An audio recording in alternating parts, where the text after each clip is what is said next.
last week I referred to consumerism as having an antichrist spirit. One person was really confused, saying, are you saying that the Antichrist is here already and this is his system? And it's like, no, the Antichrist is here, but I'm not referring to a particular person. That particular person, I think, was Nero Caesar, and I'm not looking for him anymore. But I'm looking for everything that opposes Christ now. Everything that could push back against and tries to extinguish the kingdom life now. And consumerism does that.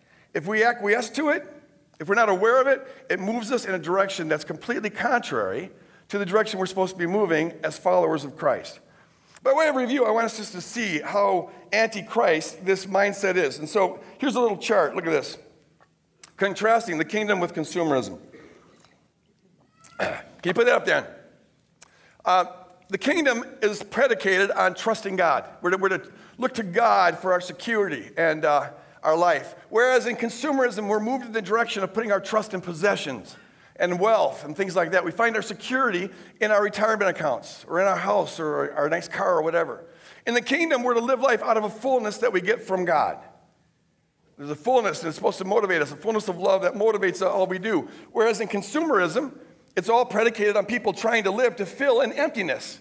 So whereas in the kingdom, we're flowing outward, in the consumer mindset, we're consuming, we're trying to devour to fill an emptiness that we have on the inside. In the kingdom, we're to seek first the kingdom of God. But in consumerism, we're conditioned to seek first our well-being. As we saw last week, that quote, our economic improvement is our number one concern. In the kingdom, we saw that last week, we're to own nothing. Jesus said, whoever does not give up all that they have cannot be my disciple. We can legally have it, but we're to realize we don't own it. We can't cling to it. It's not ours. Whereas in consumerism, not only do we own things, but we are conditioned to want to own more and more and more. That's what makes the whole system run. In the kingdom, we're to live with contentment with whatever we have. But in consumerism, we're conditioned to have a discontentment, to always be in need.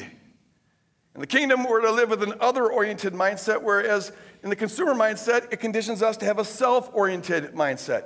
In the kingdom, we're to live with self-sacrificial love, whereas in consumerism, we're conditioned to live with a self-indulgent greed, wanting more and more and more.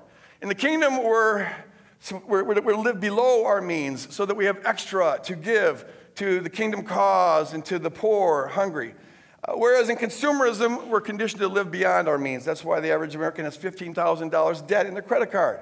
We borrow from the future to pay for our present and get increasingly in debt that way. The two are absolutely opposed to each other. Now, in saying this, I'm not saying that capitalism is a bad economic system. I'm not up here advocating socialism or communism. I'm not talking economics or politics of any kind whatsoever. In fact, capitalism is pretty ingenious in terms of bringing about wealth. It turns a vice into a virtue. It has this thing, greed. Human beings always want more and more and more, and capitalism finds a way to run a whole economy on that. It's pretty smart. But our job isn't to be commentators on the effectiveness of economic systems.